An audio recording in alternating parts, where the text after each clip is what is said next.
तो दोस्तों स्वागत है नया प्रो चैनल में। तो आज हम लोग बात करने वाले हैं ज्योग्राफी ऑफ बिहार। पहला चैप्टर हम लोग स्टार्ट कर रहे हैं क्योंकि अभी एग्जाम है, पीसीएस का एग्जाम है। इसमें आपको 15 से 20 क्वेश्चन डायरेक्ट आते हैं और उसके साथ साथ बिहार के कोई भी एग्जाम लीजिए 2, 4, 5 क्वेश्चन तो आते ही आते हैं। तो इसको देखते हुए हम स्टार्ट कर रहे हैं। आप देखिए कि सबसे पहले जो भूगोल की बात करते हैं, इसका क्षेत्रफल की बात करते हैं। तो बिहार का क्षेत्रफल की दृष्टि यानी टोटल जो एरिया आप देख रहे हैं यहाँ पे बिहार का टोटल एरिया कितना है।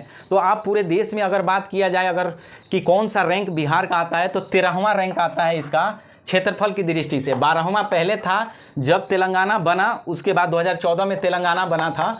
उसके बाद से ये क्या हो गया, 12 नंबर से 13 नंबर पे खिसक गया है। तो 13वां है इसका क्षेत्रफल की दृष्टि है, यानी एरिया में जितना बड़ा है 13वें नंबर पे है। वहीं अगर जनसंख्या की बात किया जाए, पॉपुलेशन में आप बिहार को देखेंगे तो तीसरे नंबर पे आता है। सबसे पहले नंबर पे यूपी, दूसरे पे महाराष्ट्र और तीसरे नंबर पे आता है बिहार।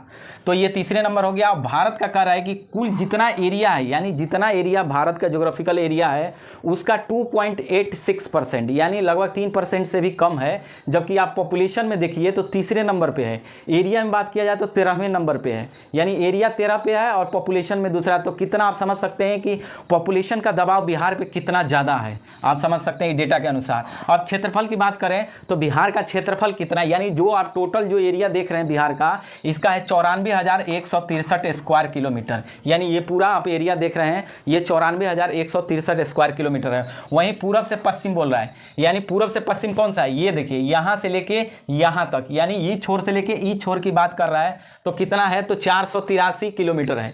यानी यहाँ से ये जो डिस्टेंस देख रहे हैं आप, यहाँ से ये करिए तो ये है 483, ठीक है, किलोमीटर है। वहीं कर रहा है कि उत्तर से दक्षिण 345, यानी ये वाली जो पोर्शन देख रहे हैं यहाँ पे, ये वाली है 345, यानी पूरब से पश्चिम ये जो डिस्टेंस है। क्योंकि मैक्सिमम जहाँ जहाँ एरिया है उसी को हम ले सकते हैं। यहाँ पे देखिए एक्सपेंशन ज़्यादा है, यहाँ पे ये वाले साउथ के तुलना में नॉर्थ में ज़्यादा है, इसलिए यानी 483 हो गया, उत्तर से दक्षिण 345 हो गया।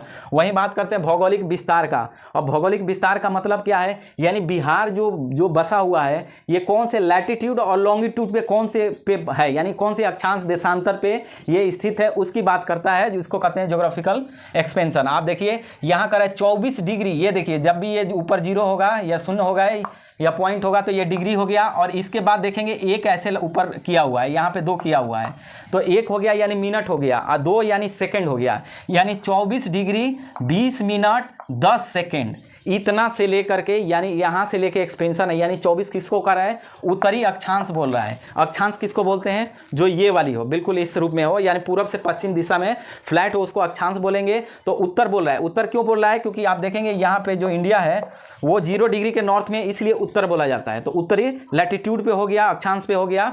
तो 24 डिग्री से लेकर के 27 डिग्री, यानी ये वाला जो पोर्शन आप देख रहे हैं यहाँ वाला, ये क्या है 24 डिग्री कितना है 20 मिनट और 10 सेकेंड से लेकर के आप देखेंगे 27, यानी ये वाला जो पोर्शन आप देखेंगे 27 डिग्री हो जाएगा, ठीक है। यानी यहाँ से लेके यहाँ तक जो एक्सपेंशन हुआ है बिहार का, ये हो गया अक्षांश। यानी इस तरीके से यहाँ तक ये विस्तार हुआ है, यानी 24 से 27 के बीच में एवरेज आप रखिए तो ये हो गया। वहीं कर रहा है देशांतीय, यानी पूर्वी देशांत। और पूर्वी क्यों बोलेंगे, क्योंकि इंडिया आप देखेंगे यहाँ 0 डिग्री जो क्रॉस करती है, जो ग्रीनविच लाइन है, वहाँ से भारत क्या है, पूरब की तरफ है, इसलिए इसको पूर्वी बोला जाता है, पूर्वी देशांतर बोला जाता है यहाँ से 0 डिग्री से। तो 82.5 डिग्री आप देखेंगे लगभग ऐसे क्रॉस करती है इंडिया से 82.5 डिग्री, ठीक है। तो यहाँ से जब 82.5 हो रही यानी पूरब की तरफ हो गया ना, तो इसी को कहते हैं पूर्वी देशांतर। तो कितने पे है 83, यानी ये जो आप 83 देख रहे हैं ना 83, तो 83 कहाँ से लेके, यानी इस पोर्शन से लेके अब इस पोर्शन, पहले हम लोग इसकी बात कर रहे थे 24 से 27 बात कर रहे थे, अब ये वाली बात करेंगे ये कहाँ तक फैला हुआ है। तो ये आप देखिए कि 83 से लेके 88 के बीच में, यानी ये वाली जो पोर्शन आएगा 83 आएगा, ठीक है, और ये वाली जो होगा 88 आएगा। यानी 83 से लेके 83 17 मिनट और 40 सेकेंड से लेकर के यहाँ पे आप देख सकते हैं, यहाँ पे 83 से 11:50 से लेकर 88 के बीच में, यानी ये वाला जो एक्सपेंशन हुआ है, ये देशांतर वाला, ये जो खड़ी होती है इसका विस्तार इतना हुआ है, यानी 83 से लेकर 88, यानी 5 का लगभग डिफरेंस है यहाँ पे। वहीं बात करते हैं औसत ऊंचाई की, यानी सी लेवल से। जब भी औसत ऊंचाई की बात होती है समुद्र से कितनी ऊंचाई है, तो समुद्र से आप देखिए तो ये 53 मीटर लिखा हुआ है। 53 मीटर अगर फुट में करेंगे तो 159 हो जाएगा, क्योंकि इसे क्या होगा 1 मीटर में 3 फीट होता है, तो आप देख लीजिए कि 1 159 ये हो जाएगा फुट हो जाएगा, यानी बिहार की ऊंचाई औसत वहाँ से सी लेवल से 159 है। ठीक है, तो ये हम समझ गए। अब बात करते हैं यहाँ पे कि जैसे स्टेट की बात करेंगे, स्टेट में डिस्ट्रिक्ट अलग अलग बात करेंगे कि कौन सा डिस्ट्रिक्ट कौन सी बाउंड्री बनाती है। यहाँ आप देख सकते हैं कि ये जो ऊपर वाला ये डिस्ट्रिक्ट आप देख रहे हैं, ये नेपाल से टच कर रहा है, इधर यूपी से टच कर रहा है, इधर झारखंड से टच कर रहा है और इधर बंगाल से टच कर रहा है। ठीक है, तो ये चारों की बात करेंगे कि कौन कौन सी जिला जो टच कर रही है। अब नेपाल से बात करिएगा तो नेपाल से कितना टोटल कर रही है, तो नेपाल में टोटल 7 टच कर रहा है। देखिए कौन कौन है, तो ये पश्चिमी चंपारण हो गया, वेस्ट चंपारण, ये ईस्ट चंपारण यानी पूर्वी चंपारण, पश्चिमी चंपारण, पूर्वी चंपारण, ये सीतामढ़ी हो गया और ये हो गया मधुबनी हो गया, ये सुपौल हो गया, अररिया हो गया और किशनगंज। यानी टोटल ये देखा जाए तो 7 जिला है जो टच कर रही है नेपाल से।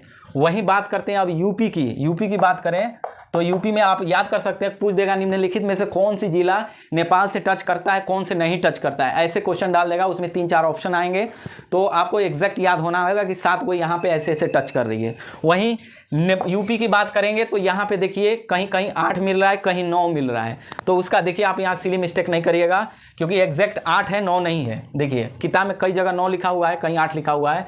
तो आप देखिए यहाँ से जो टच करती है पश्चिमी चंपारण हो गया पहला, ऊपर से यानी नॉर्थ से साउथ की तरफ आएंगे तो ये हो गया पश्चिमी चंपारण। उसके बाद गोपालगंज आ गया, उसके बाद गोपालगंज के बाद आप देखेंगे सिवान, ये वाली डिस्ट्रिक्ट है। सिवान के बाद छपरा हो गया, ये छपरा के बाद आरा हो गया, आरा के बाद बक्सर के बाद आप देखेंगे तो ये कैमूर हो गया। के बाद ये देखिएगा रोहतास का, तो रोहतास का ये कैमूर यहाँ तो टच कर रहा है यूपी, इसका भी टच कर रहा है, यानी रोहतास का भी आप देखेंगे इस पोर्शन पे टच करता है, जबकि कहीं जगह इसकी चर्चा नहीं की गई है। तो ये भी टच करता है, रोहतास भी टच करता है। अब बात करते हैं यानी टोटल 8 हो गया, यूपी में 8 हो गया।